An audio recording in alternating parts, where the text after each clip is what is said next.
Então abra comigo a sua Bíblia. Eu quero trazer uma palavra ao seu coração nessa noite, intitulado As Marcas de uma Igreja Cheia do Espírito Santo. E o texto que está lá, que vamos ler, está lá em Atos, no capítulo 4. E eu quero ler do versículo 23 até o versículo 31. E à medida que você encontrar, por favor, se coloque de pé, nós estaremos lendo a palavra do Senhor. E eu quero ler junto com você. Eu sei que já está sendo projetado aqui na sua casa e também você já deve estar recebendo essa palavra, podendo ler. Mas se coloque agora à disposição do Espírito. Quantos encontraram? Atos 4, 23 até o 31.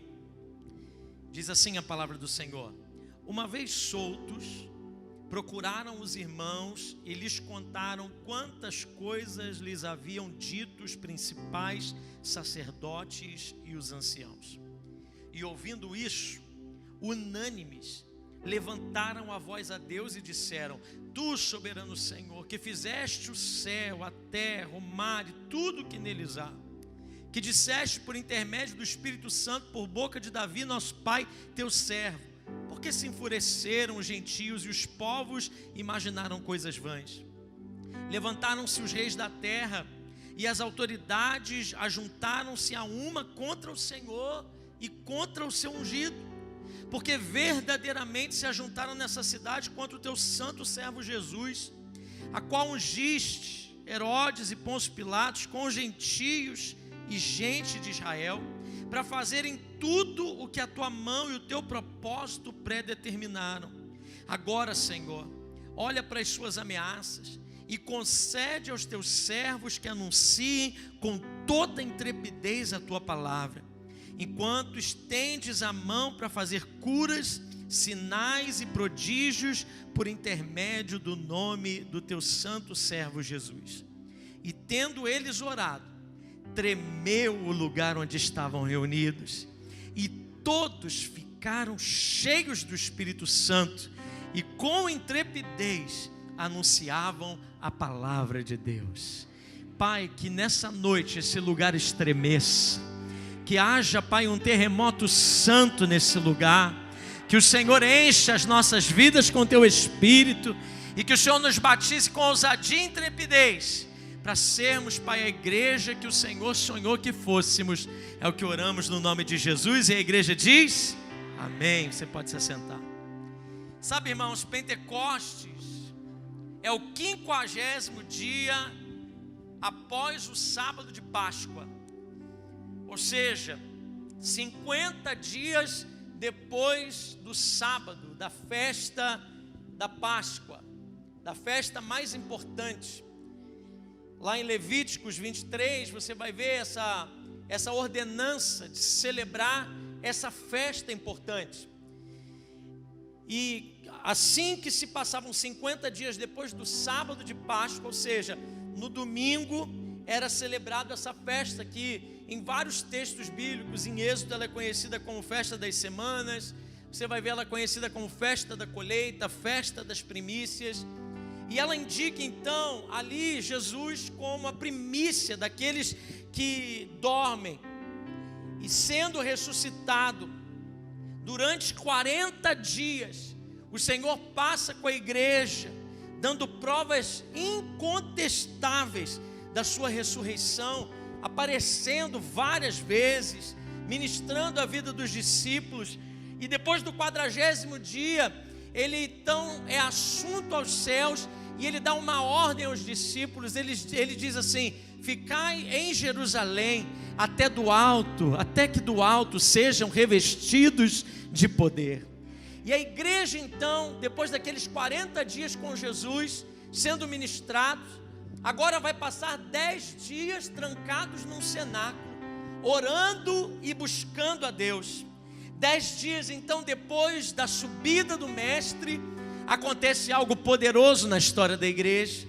Enquanto aqueles discípulos oravam unanimemente, ainda trancafiados por conta de tudo que tinha acontecido durante aqueles dias, toda a perseguição, todo o levante do inimigo, toda a estratégia de parar, de neutralizar, de se tornar ineficiente tudo que tinha sido feito. Aqueles discípulos oravam, 120 estavam ali reunidos, buscando ao Senhor dentro daquele lugar por 10 dias, como o Senhor tinha dito. Então, irmãos, o Espírito Santo veio de forma poderosa na vida daqueles homens e mulheres. Foi exatamente na festa do Pentecostes, foi exatamente no dia da colheita, no dia das primícias, na festa que para o povo judeu simbolizava algo tão poderoso. Sabe, irmãos, John Wesley, o pai da igreja metodista, ele afirma que lá no Pentecostes, houveram dois Pentecostes, o Pentecostes do Sinai no Antigo Testamento, quando o Senhor então inicia, dá a eles as regras, os sinais que eles precisavam seguir, a lei. O Senhor se revela naquele monte com fogo, com relâmpagos, com barulho, um som de um vento, algo poderoso aconteceu no Sinai. Esse foi o primeiro Pentecostes. O segundo Pentecostes, ele é revelado em Jerusalém, e eles acontecem ali, revelando grandes manifestações de Deus. Uma revelação legal, a lei que veio à terra. A outra, a revelação evangélica, a revelação do evangelho. Um é da montanha, o outro é do céu. A primeira se torna terrível para a condenação, mas o dia do Pentecostes que veio do céu se torna em manifestação misericordiosa, onde o próprio Deus vem habitar em nós. Pentecostes, irmãos, foi um divisor de águas na vida da igreja. Antes de receber o Espírito Santo e deles serem cheios, os discípulos estavam trancados, com medo dos judeus. Mas depois de serem cheios do Espírito Santo, eles foram trancados por falta de medo de qualquer coisa. Antes de serem revestidos com poder, os discípulos estavam transtornados. Agora, irmãos, cheios do Espírito Santo, aqueles homens transtornavam o mundo. Antes eles tinham o Espírito Santo, agora o Espírito Santo os tinha. Antes eles tinham o Espírito residente, mas agora eles tinham o Espírito presidente. Antes o Espírito estava nele, agora o Espírito estava sobre eles. O Espírito Santo, irmãos, desceu sobre a igreja em Atos 2, de forma audível, como um som de um vento impetuoso. Desceu de forma visível, línguas de fogo que pairavam sobre a cabeça daqueles homens que oravam. Desceu de forma soberana, desceu de forma misteriosa. Ele veio, irmãos, e quando veio, causou um rebuliço. As multidões se ajuntaram. Pedro então se levanta, prega com autoridade, prega com poder, uma mensagem que exaltava o nome de Jesus. E naquele dia 3.000 pessoas foram salvas. Quem é esse que prega com tanta ousadia? Era o Pedro que antes era covarde, era o Pedro que antes não conseguia se assumir, era alguém que se escondia atrás da sua religiosidade, mas agora, de covarde, ele se torna em gigante da fé. Meu irmão, o Pedro que negara Jesus, agora era o mesmo homem que dava testemunho poderoso da vida do Cristo. Às 3 horas da tarde do segundo dia, ele e João então decidem orar no templo, e um milagre poderoso acontece em Atos 3. Um paralítico coxo de nascença, com mais de 40 anos de idade, foi curado no nome de Jesus. A multidão se junta novamente. Pedro mais uma vez prega o seu segundo sermão, e naquele dia, agora a igreja se torna em 5.000 pessoas. A reação do Sinédrio, irmãos, foi imediata. De repente, quando eles começam a ver aquele rebuliço que estava acontecendo, o nome de Jesus pregando, sinais e maravilhas acontecendo, os magistrados, os mestres da lei, todo o Sinédrio se reúne. Uma igreja cheia do Espírito Santo atrai almas a Jesus, mas também com as almas que vêm, desperta a oposição do inimigo. As autoridades então prendem, ameaçam os apóstolos. Mas, irmãos, longe de nós pensar que aquelas dificuldades que os apóstolos apóstolos passavam, fizeram com que eles retrocedessem, que eles se calassem, que eles ficassem quietinhos. Não, meu irmão, longe de calarem a sua voz, eles anunciavam Jesus ainda com mais intrepidez, porque agora estavam cheios do Espírito Santo. Deixa eu dizer uma coisa para você, meu irmão. Em tempos de dificuldade que nós estamos vivendo, em tempos de luta que nós estamos passando, ninguém pode deter os passos de uma igreja cheia do Espírito Santo.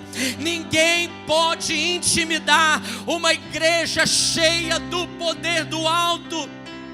Jesus falou a respeito de muitas igrejas. Jesus falou sobre as igrejas mornas. Jesus falou sobre as igrejas mortas. Jesus falou sobre as igrejas sem amor. Jesus falou sobre as igrejas intolerantes, que eram tolerantes ao pecado. Mas aqui, irmãos, nós vemos nascer uma igreja irresistível.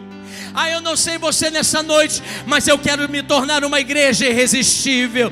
Eu não sei porque você veio na igreja nesse dia de Pentecostes, mas eu sei que o céu tinha um encontro marcado conosco.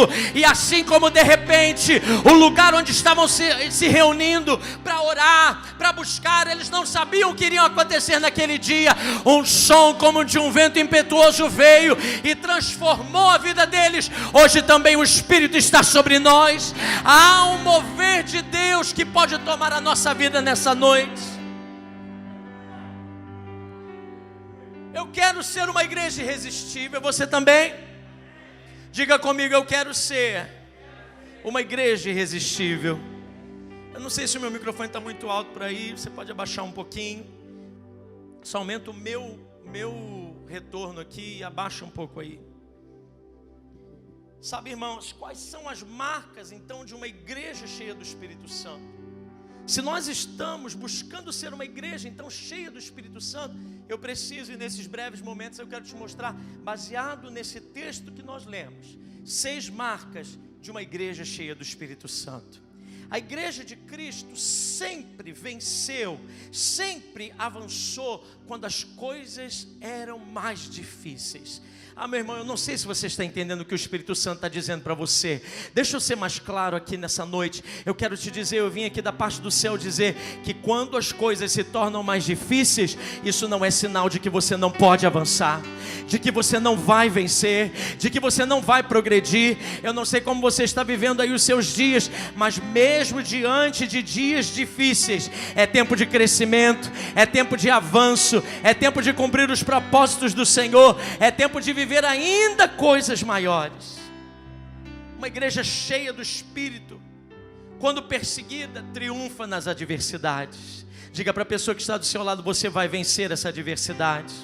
Você vai vencer diante dos tempos difíceis. Seja um instrumento de Deus e fale com ousadia. Eu sei, talvez alguém está esperando ouvir isso da minha boca, mas você pode ser um instrumento de Deus. Diga olhando para essa pessoa, você vai vencer. E diante desse texto, nós vemos aqui, irmãos, diante da perseguição, diante de um quadro terrível, eles estão vindo para prender os apóstolos. Quando eles prendem os apóstolos por conta da cura daquele homem que tinha sido curado no capítulo 3, agora no capítulo 4, eles prendem, levam aqueles homens, Pedro se levanta e eles dizem, esses iletrados, esses homens, a gente não pode ir com eles porque eles realmente estiveram com Jesus. Há evidências de que eles estiveram. Não é possível, nós conhecíamos eles antes, nós sabíamos quem eles eram, agora eles estão diferentes, porque alguém cheio do Espírito Santo se torna alguém diferente. Algumas atitudes de Pedro e de João, diante da perseguição, mostram para nós como que eles triunfaram diante das adversidades, e mostram para nós como ser uma igreja cheia do Espírito Santo. A primeira característica de uma igreja cheia do Espírito Santo: uma igreja cheia do Espírito Santo busca a companhia dos irmãos nos tempos de tribulação.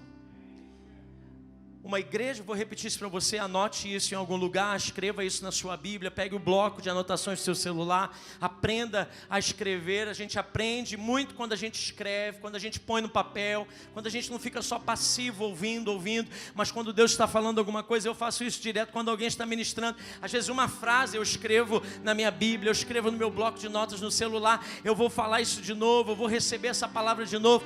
Sabe, meu irmão, porque o culto não termina aqui, o Espírito pode continuar falando durante a semana, coisas extraordinárias podem continuar acontecendo. Quantos estão comigo aqui nessa noite?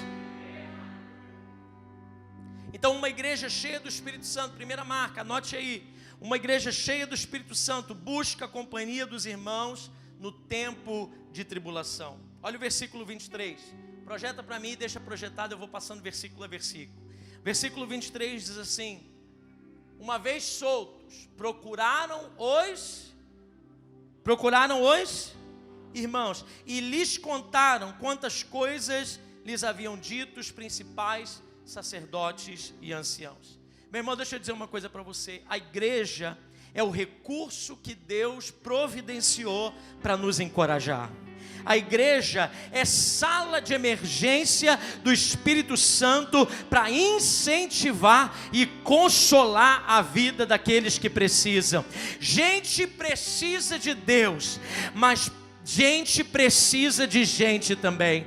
Nós precisamos uns dos outros. Deixa eu dizer uma coisa, meu irmão, nesse tempo de isolamento, uma das grandes estratégias do inimigo foi afastar uma pessoa da outra, até mesmo dentro da sua própria casa. Pessoas que vivem isoladas. Na igreja as pessoas ficaram com medo de se aproximar uma da outra. Mas deixa eu te dizer, meu irmão, ninguém é igreja sozinho. Não é possível viver o cristianismo sem a igreja. Você precisa da igreja. Sabe por que você precisa da igreja? Porque você faz parte de um corpo. Você não é alguém sozinho. Igreja, corpo de Cristo, só é quando nós estamos conectados uns com os outros. Olha para essa pessoa bonita que está perto de você. Sem ela você não pode ser igreja.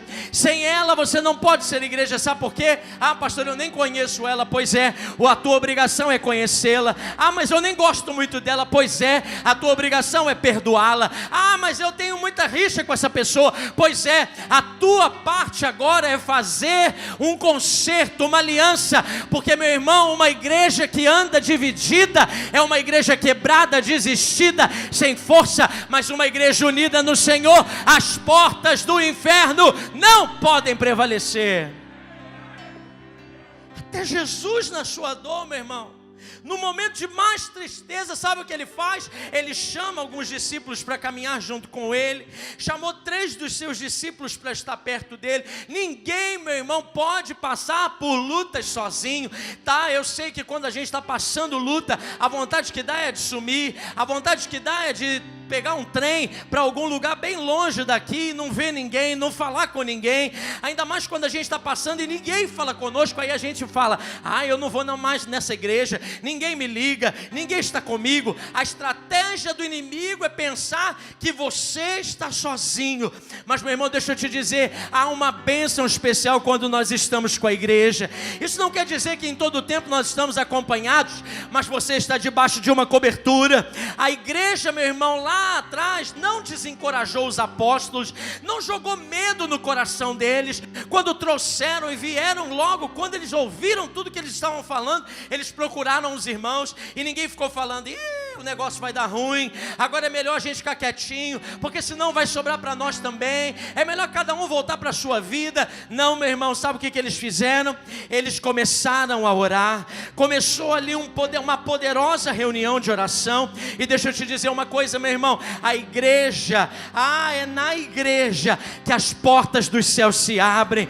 Lá em Betel, quando Deus se revela a Jacó, meu irmão, Betel significa casa de Deus. É lá que a escada liga a terra até o céu. É ali que os anjos sobem e descem. A ministração de Deus naquele lugar. Meu irmão, na sua aflição, eu tenho uma palavra de Deus para você. Na sua aflição, não fuja da igreja, não saia da presença do Senhor, não abandone a comunhão do corpo. É na casa de Deus que as soluções da sua vida brotam. É na casa de Deus onde nós temos visão. É aqui hoje, no meio da adoração você estava pensando em desistir, você estava achando que não tinha mais jeito para você, e aí o céu toma a terra, os anjos de Deus vêm, sobem e descem, há uma ligação com o eterno, você abraça alguém, você toca em alguém, alguém olha para você e diz: Deus te abençoe, Jesus te ama, não desiste não, eu estou contigo, me dá o teu braço,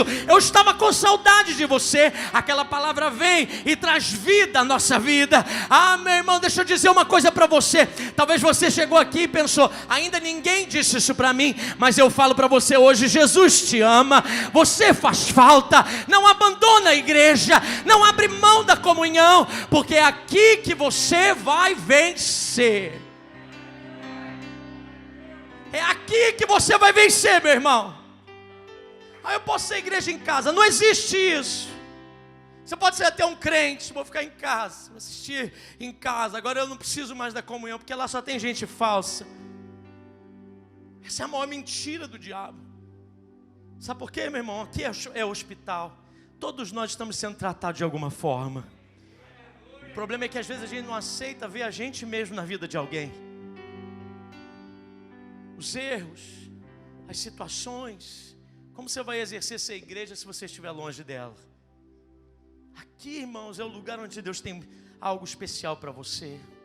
Veja Isaías no capítulo 6, quando ele diz: no ano que morreu o rei Uzias, eu vi o Senhor.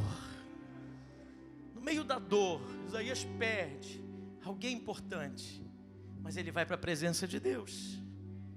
No meio das perdas, eu sei, não dá vontade da gente estar próximo de ninguém. No meio das dores, a gente pensa em desistir.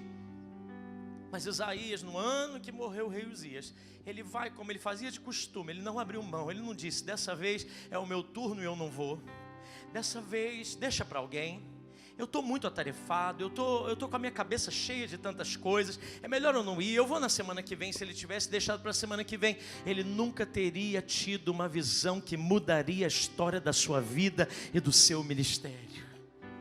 Foi na presença do Senhor que ele vê o Senhor assentado, os anjos voando. Um anjo pega uma brasa, toca nos seus lábios e ele atende um chamado de Deus: a quem enviarei? Quem há de ir por nós? E ele se levanta: eis-me aqui, envia-me a mim. Hoje pode ser uma noite, meu irmão, em que o teu chamado pode ser restaurado. Eu quero dizer isso de novo porque você precisa ser ativado na sua fé. Hoje pode ser uma noite onde chamados podem ser restaurados, visões podem ser purificadas.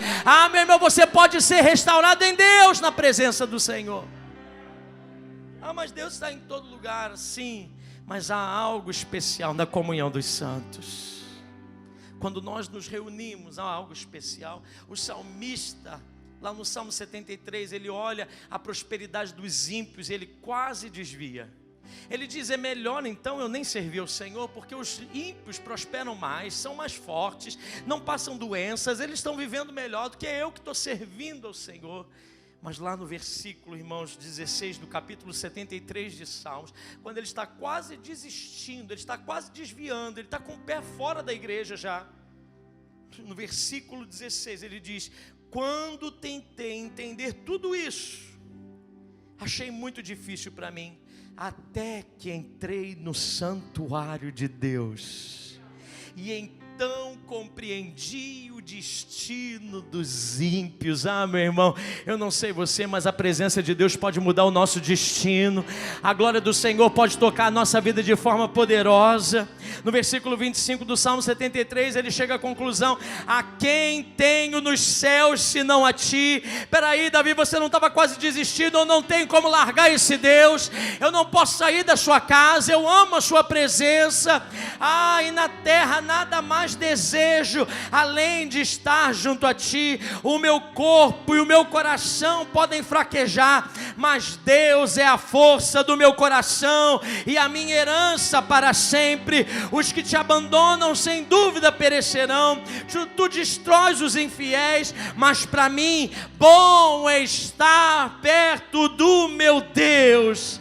Fiz do soberano Senhor o meu refúgio, proclamarei todos os dias os seus feitos.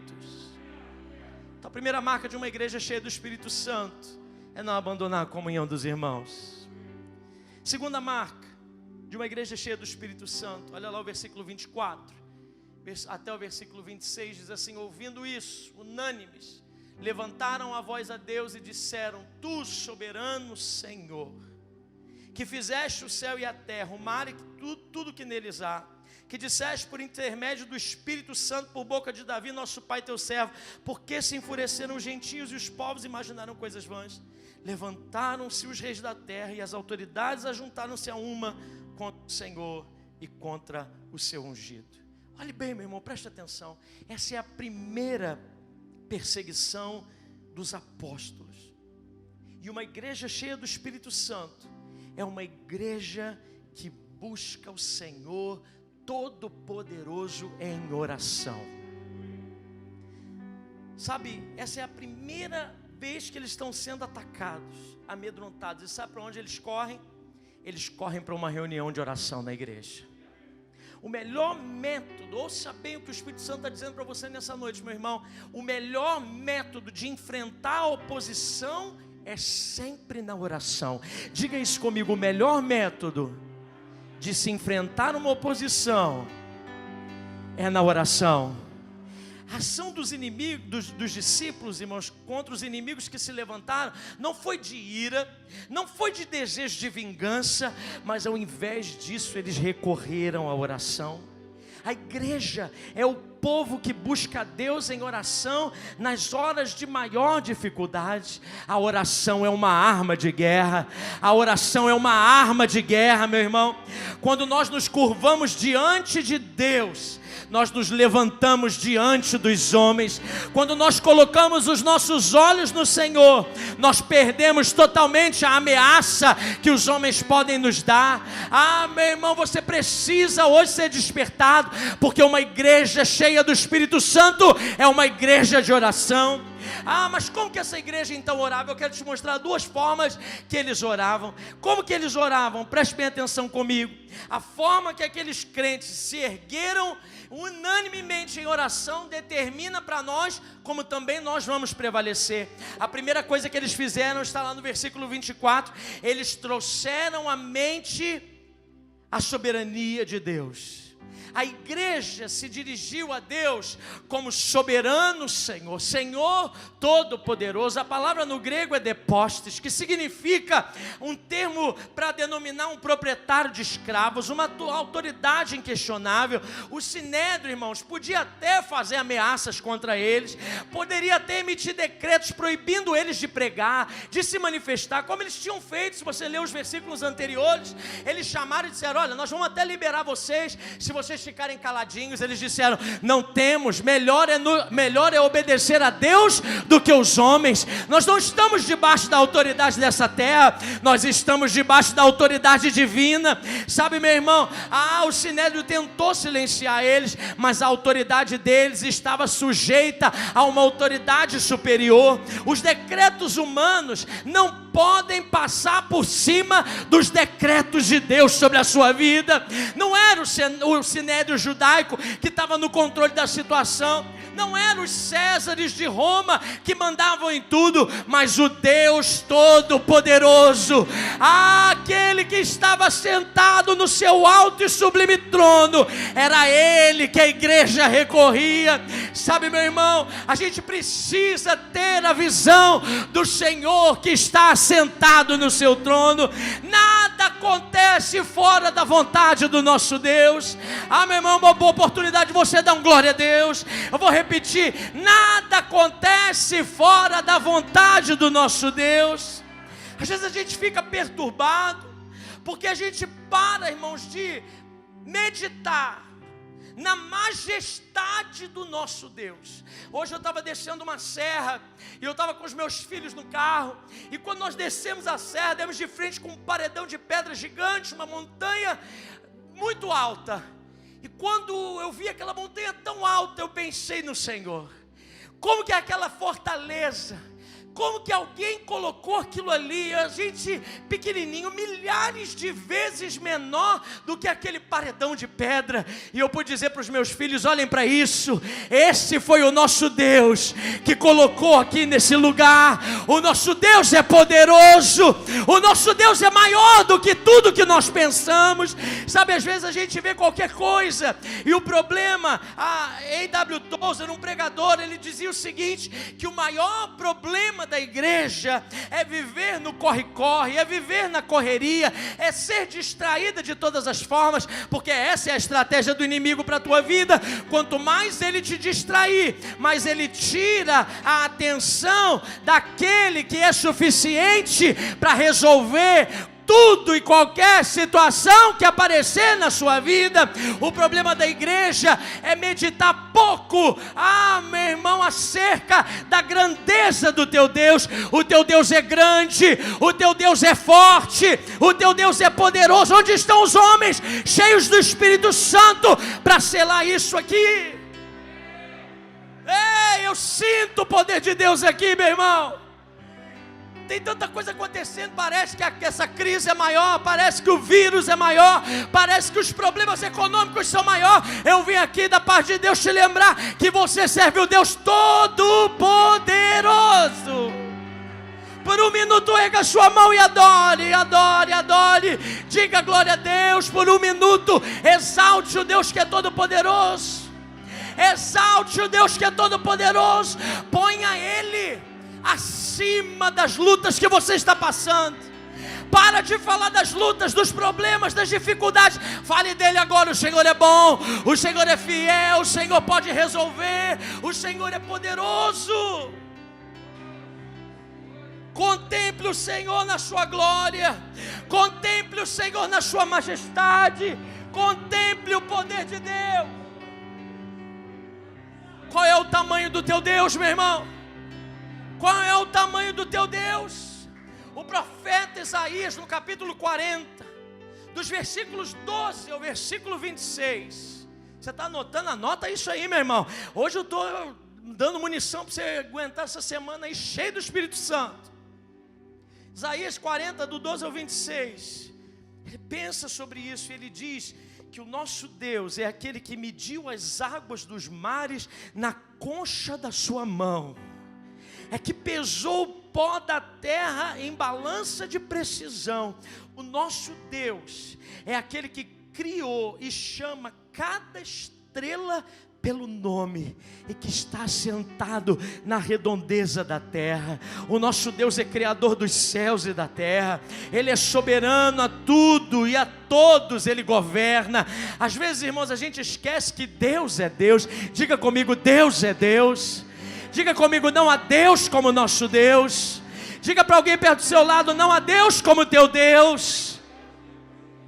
Às vezes a gente pensa que a gente está à mercê da crise internacional que nós estamos enfrentando, ou que a gente está nas mãos dos políticos que vão decidir o nosso futuro lá em Brasília, ou quem sabe você pensa que a sua vida depende inteiramente na empresa que te contratou, no lugar onde você trabalha. Ei, meu irmão, levanta os teus olhos para os céus, porque ainda que nada favoreça, ainda que nada venha a contribuir, meu irmão, o Senhor está por trás de todas as coisas. Nossa vida está na mão do Deus vivo, o mesmo que criou os céus e a terra. E a palavra de ordem para nós nessa noite é: aquietai-vos e sabei que eu sou Deus. Aleluia! Aquietai-vos e sabei que eu sou Deus, diz o Senhor. Há um coração inquieto aqui nessa noite, e o Espírito Santo está dizendo: aquietai-vos. Eu te batizo com calma, o Senhor está dizendo. Eu trago equilíbrio aos teus pensamentos. Eu te tiro dessa depressão. Eu animo o teu coração, porque eu sou Deus. Aleluia! Aleluia! Uma igreja cheia do Espírito Santo ora sabendo quem é Deus. Não chega fazendo oração de chamando o gato. Não, a gente já chega dizendo: Senhor, Criador dos céus e da terra, eu me levanto diante daquele que pode todas as coisas. Eu não tenho forças, mas o Senhor tem. Basta uma palavra e o Senhor muda tudo. A gente já chega, irmãos, deixa eu te dizer, se você vai em oração, você sai da mesma forma que você entrou, é porque você não teve com o Deus Todo-Poderoso. Porque ninguém que se ajoelha diante dele e vê o Senhor assentado no seu alto trono, vê o Senhor governando todas as coisas, é tomado pela paz de Deus que sobrepassa todo o entendimento. Eu não sei como, eu sei que está tudo desgovernado, mas eu sinto uma paz. Ah, meu irmão, quando você vai na presença dele, sabendo quem ele é, tudo muda ao teu redor. Por isso que quando os apóstolos foram presos, eles não protestaram, eles não apelaram. Sabe o que eles fizeram? Eles oraram. O que está faltando para muitos de nós é oração. O que está faltando para a gente crescer em Deus é orar. O que está faltando para a gente começar a enxergar de outra forma é buscar o Senhor enquanto se pode achar. Eles não oram só tendo a consciência de quem Deus é, mas eles oram também fundamentados na palavra de Deus. A igreja conhecia a palavra de Deus, e é por isso que na oração eles fazem menção do Salmo 2. Quando eles vão ler lá no versículo 25, e eles vão dizer assim: que disseste por intermédio do Espírito Santo, por boca de Davi nosso pai, por que se enfureceram os gentios e os povos imaginaram coisas vãs? Sabe o que eles estão fazendo, irmãos? Eles estão mencionando o Salmo 2. Eles estão orando a palavra. E eles estão mostrando que a rebelião humana contra Jesus já tinha sido prevista lá na palavra. Você sabe que quando você se enche da palavra, a palavra é mais atual. Já dizia Billy Graham, a palavra é mais atual do que o jornal de amanhã. Quando nós lemos a palavra, a gente já sabe isso aí, o Senhor já disse sobre nós. Então a gente não se assusta, a gente não se amedronta, a gente não fica desesperado, porque a gente conhece a palavra do nosso Deus. O que eles estavam vivendo já tinha sido previsto por Deus, e isso não colocava a soberania de Deus em risco. O problema é que a gente acha que não vai dar certo, que não vai ter jeito, que não tem solução para nós. Sabe por quê? Porque a gente não conhece a palavra. Todos os acontecimentos estavam nos planos eternos de Deus. Na hora da aflição, o povo buscou a palavra de Deus e descobriu, irmãos, que eles não estavam nas mãos do acaso.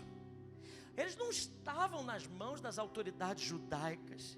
Eles não estavam nas mãos do que os romanos poderiam fazer com eles, mas eles estavam nas mãos do Todo-Poderoso que governa toda a história. Sabe qual é a terceira marca de uma igreja cheia do Espírito Santo? Uma igreja cheia do Espírito Santo entende que a maldade humana não frustra os desígnios de Deus. Olha o versículo 27 e 28 aí. Porque verdadeiramente se ajuntaram nessa cidade com o teu santo servo Jesus, a qual ungiste Herodes e Pôncio Pilatos com gentios e gente de Israel, para fazerem tudo o que a tua mão e o teu propósito predeterminam. Deixa eu te dizer algo que você já sabe, mas eu preciso te lembrar nessa noite. As trevas odeiam a luz. E quando se trata de combater o bem, o mal reúne todas as suas forças numa abominável aliança. Olhe bem, Herodes e Pilatos, o líder dos judeus com o líder dos romanos, eles eram inimigos. Mas quando o assunto era se levantar contra a igreja, eles se uniram contra Jesus. Judeus e gentios, eles não se davam, mas eles se uniram para condenar o Senhor. Mas essa orquestração ficou longe, irmãos, de frustrar os desígnios de Deus, porque os propósitos do Senhor, Ele irá cumprir. A soberania de Deus não anula a responsabilidade humana. Não é porque Deus pode todas as coisas, que isso isenta a gente de ter parte em algumas ações. E é da mesma forma, a soberania de Deus não é anulada diante da maldade dos homens. A gente olha nos noticiários, a gente vê gente se levantando em alianças nesses dias para destruir situações. Pessoas, tem hora que a gente olha os noticiários, a gente olha o rumo que o nosso país está indo, e a gente diz assim: meu Deus, como que pode pessoas se unirem para matar tantas pessoas, para não deixar com que os recursos cheguem até nós, tantos que já faleceram, pessoas que hoje estão sofrendo por conta da ganância humana, por conta de ações de gente que tem interesses próprios, pessoais. Como pode? A gente começa a olhar para tudo isso e parece que não tem solução, não há luz no fim do túnel. A gente começa a ficar desacreditado da força política, de quem pode se levantar, de coisas que a gente fala: o Brasil vai melhorar, essa cidade vai arrumar para frente, as coisas vão avançar, e a gente é tomado de uma incredulidade no nosso coração, porque a gente esquece, irmãos, que a maldade humana não controla a soberania de Deus. Deus está sentado, os olhos do Senhor estão vendo todas as coisas, e mesmo quando pessoas se unem para virem contra a igreja do Senhor, meu irmão, ninguém pode frustrar o propósito pré-determinado de Deus. Ele ainda está no comando, Ele ainda está no centro de todas as coisas. Meu irmão, quando a gente consegue ver que a soberania de Deus, ela não é anulada pela maldade dos homens, meu irmão, a tua ótica muda. Deus tem propósito em todas as coisas. Lá em Josué, no capítulo 9, versículo 1 e 2, diz que quando o povo de Israel saiu da terra de Jericó, agora devastada, a muralha fortificada havia caído, eles tinham pego os despojos, eles tinham feito uma arruaça em Jericó. Quando os reinos à sua volta ouviram aquela voz, ouviram o barulho daquele exército que vinha, do povo marchando em direção às próximas cidades da terra prometida, a Bíblia diz que quando souberam disso, os reis que viviam no oeste do Jordão, nas montanhas de Cefetá e em todo o litoral do Mar Grande até o Líbano, os reis dos hititas, dos amorreus, dos cananeus, dos ferezeus, dos heveus, dos jebuseus, se ajuntaram para guerrear contra Josué e contra Israel. Eu não sei se você consegue entender o que Deus está falando conosco nessa noite, mas esses reinos, eles não eram amigos, não eram reinos amistosos, cada um defendia o seu, mas quando eles viram o povo de Deus vindo, eles disseram: não há como se levantar. Se eles conseguiram destruir Jericó, que era uma cidade fortificada, o que será de nós? Meu irmão, eu vim aqui da parte do céu dizer para você que nem sempre todo mundo vai se alegrar com as suas conquistas. Há muitas conquistas que você tem, suas vitórias vão incomodar muitas pessoas, mas quando nós somos uma igreja cheia do Espírito Santo, não há como impedir, ainda que o inferno inteiro se una contra nós, as portas do inferno não prevalecem o teu avanço. Descanse no Senhor, confie no teu Deus, seja cheio do Espírito Santo e vença as batalhas que o Senhor colocar diante de você. Quantos creem nessa palavra? Eu sei, irmãos, tem gente se levantando contra você. Fique calmo, fique tranquilo. Uma igreja cheia do Espírito Santo continua avançando. Não é o olho grande que lançaram, não é a palavra que lançaram contra você. Pode ter feito qualquer coisa, obra de feitiçaria, de macumbaria. Uma igreja cheia do Espírito Santo pisa sobre essas coisas e diz: Satanás, aqui não, você está por debaixo dos meus pés. Você crê nisso? Quarta marca de uma igreja cheia do Espírito Santo: uma igreja cheia do Espírito Santo não pede que os problemas parem, mas ela pede poder para testemunhar no meio dos problemas. Uma igreja cheia do Espírito Santo não ora para que os problemas cessem. Ai, Deus, chega. Mas quando ela vê problemas vindo, ela diz: agora eu vou me levantar e vai ser uma testemunha. Eu vou ser um farol nesse lugar. Deus está me levantando para a glória do seu nome. Olha o versículo 29. Diz assim: agora, Senhor, olha para as suas ameaças e concede aos teus servos que anunciem com toda intrepidez a tua palavra. Deixa eu dizer uma coisa para você nessa noite: a verdadeira oração não consiste, irmãos, em dizer a Deus o que fazer, mas impedir a Deus que faça a sua vontade em nós e através de nós. A verdadeira oração é pedir que a vontade de Deus seja feita na terra, não que a vontade humana seja feita no céu. Os crentes pediram a Deus que olhassem para o problema. Senhor, olha para essas ameaças. Nós estamos fazendo a tua obra, nós estamos avançando, e agora vem querendo calar a gente, parar a gente. Olha, Senhor, essas ameaças. Sabe, irmãos, a igreja não era masoquista. Eles não pediram a Deus para sofrer. Olha aí, Senhor, você está gostando, manda mais problemas. Eles não pediram o fim das ameaças, mas eles olham para tudo aquilo e dizem assim: Senhor, no meio de todas essas ameaças, eu sei que o Senhor está escrevendo algo. No meio desse problema que eu estou passando, sei que o Senhor está escrevendo algo aqui que eu não consigo ver, eu não consigo entender. Eu só peço ao Senhor poder para testemunhar o Senhor no meio disso tudo. Às vezes, irmãos, as nossas orações, elas têm um só foco, elas visam o fim do sofrimento. A gente só ora para que Deus nos livre, para que o Senhor nos guarde. Mas sabe o que está faltando em nós, irmãos? Não é pedir a Deus que pare de mandar algumas coisas, que pare com esses problemas, com esses sofrimentos. Mude a sua oração e comece a pedir ao Senhor poder para testemunhar a Deus diante dos sofrimentos. Sabe por quê? Nós somos humanistas. Nós perdemos a visão do propósito de Deus, até mesmo no momento de dor. Ou a gente esqueceu que Deus está assentado no seu alto sublime trono, e que Ele tem projetos e propósitos mesmo no meio das dores. A gente só acha que Deus tem propósitos no meio da bonança. Eu creio que você já cresceu mais do que isso na sua vida com Deus. Você sabe que Deus tem propósitos até mesmo nos momentos mais difíceis da sua vida. Deus tem propósitos para você. Mas quando a gente tem um coração tão voltado para nós mesmos, ao invés, irmãos, de ficarmos tremendo de medo, nós precisamos pedir como os discípulos pediram ali: Jesus, mostra o teu poder. Ah, meu irmão, erga sua mão ao céu e diga: Senhor, diga mais forte: Senhor, mostra o teu poder. Diga mais uma vez: Senhor, mostra o teu poder. A igreja pede poder para testemunhar a palavra com intrepidez no meio da tribulação.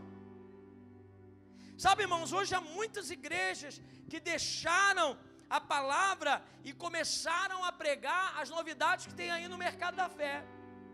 Tem muitas igrejas que deixaram o evangelho da graça para pregar o evangelho da prosperidade. Tem muitas igrejas que deixaram a mensagem da cruz para pregar os supostos milagres feitos pelos supostos homens de Deus. Existem igrejas que deixaram de pregar o arrependimento para pregar autoajuda, deixaram de pregar o novo nascimento para pregar prosperidade e bem-estar nessa terra, deixaram de pregar o evangelho de Cristo para pregar qualquer outro evangelho. Mas, irmãos, nós queremos ser uma igreja que prega com intrepidez a palavra, não um engodo de marketing que é projetado pelas redes sociais, não algo que não existe, algo que está na moda. Nós queremos ser uma igreja irresistível, que não abre mão do Senhor. Hoje, irmãos, tem muita igreja buscando a psicanálise, a ajuda dos psicólogos humanistas, dos coaches, de pesquisas de mercado, para saber o que o povo está precisando ouvir, qual é a direção que a gente vai dar. Eu sei que isso tudo é válido, eu não quero desmerecer o trabalho daqueles que ajudam pessoas a saírem das maiores crises da sua vida, mas nós não queremos ser uma igreja de autoajuda, nós queremos ser uma igreja guiada pelo Espírito Santo. E quando Ele diz vai, nós vamos, e quando Ele diz fica, nós ficamos, e quando Ele diz levanta, nós levantamos, e quando Ele diz avança, esse é o ano do recomeço. Nós não dizemos fica para depois, nós dizemos eu quero, eu vou viver tudo que Deus tem para mim, eu preciso andar na voz do Espírito. Quantos estão comigo aqui nessa noite?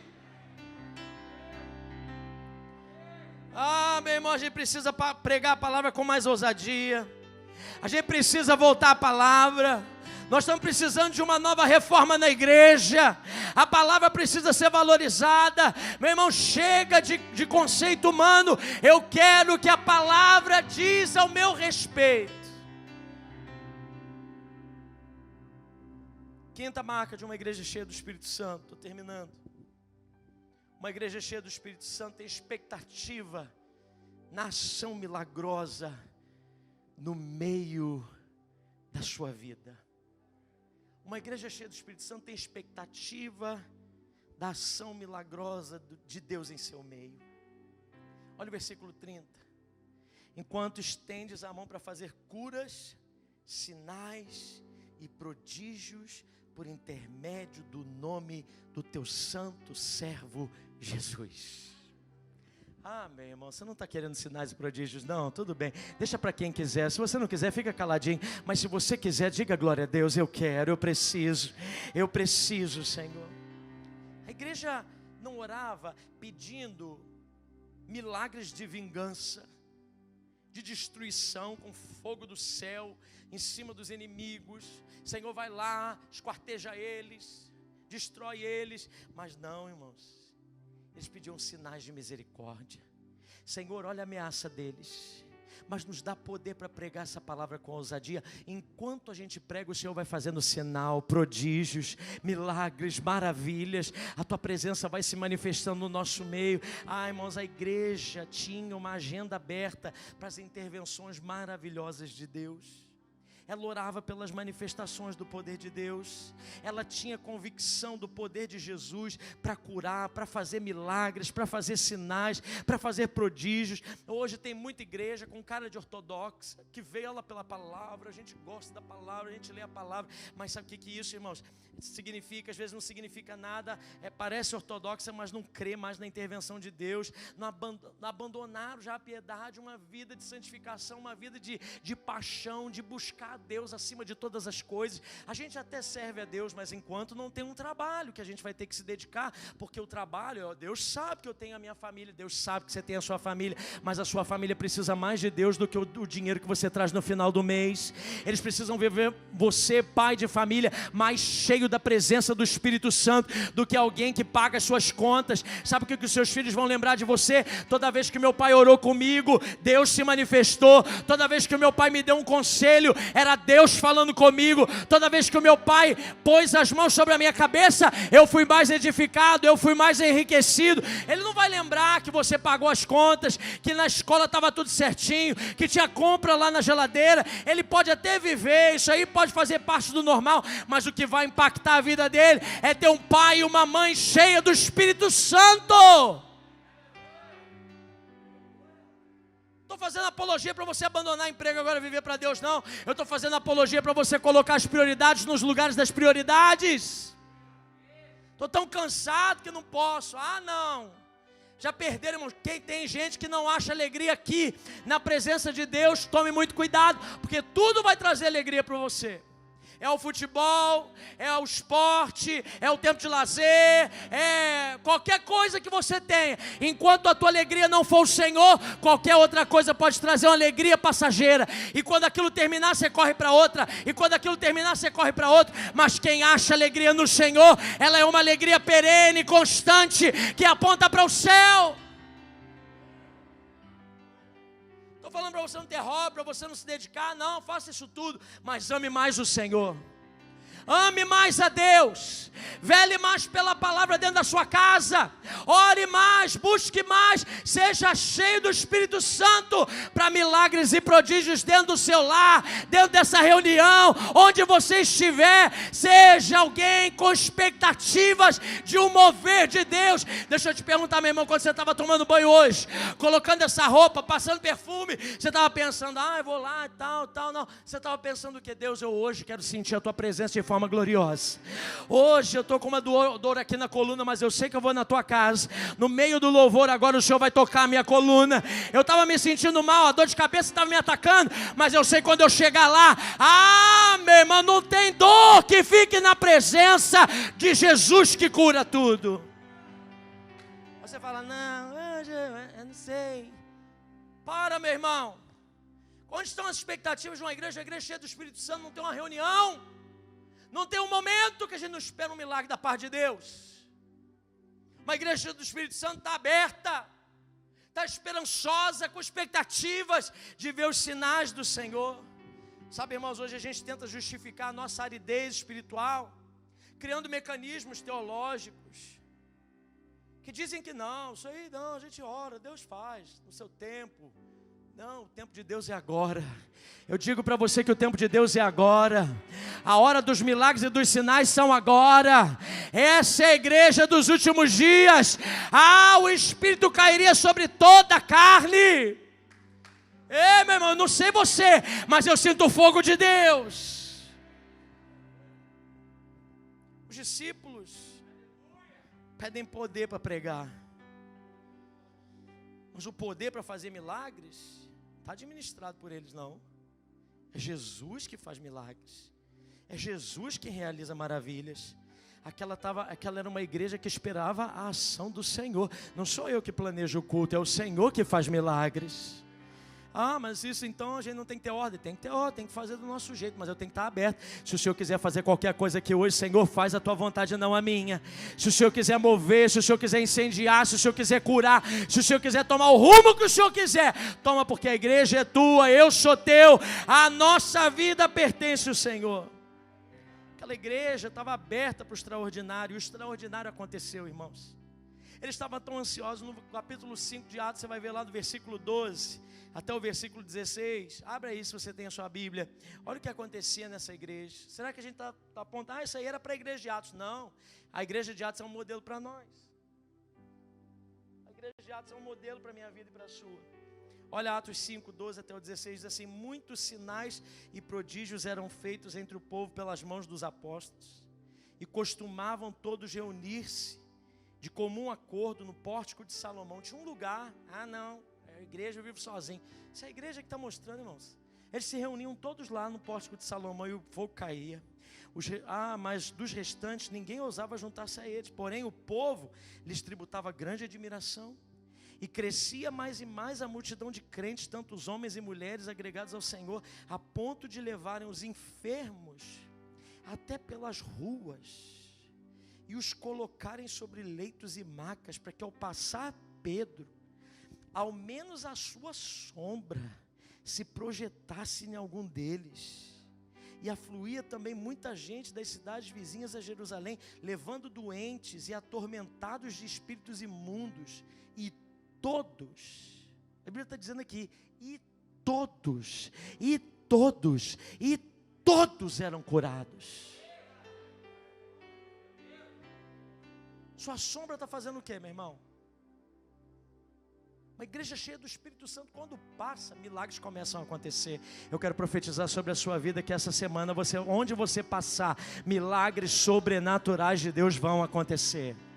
Lá no seu trabalho, lá na sua rua, na sua família, lá onde você estiver, com quem você conversar, Deus vai te dar oportunidade para milagres sobrenaturais acontecerem. Quantos querem ser uma igreja cheia do Espírito Santo aqui, meu irmão? Irmão, nós estamos precisando ser uma igreja cheia do Espírito Santo.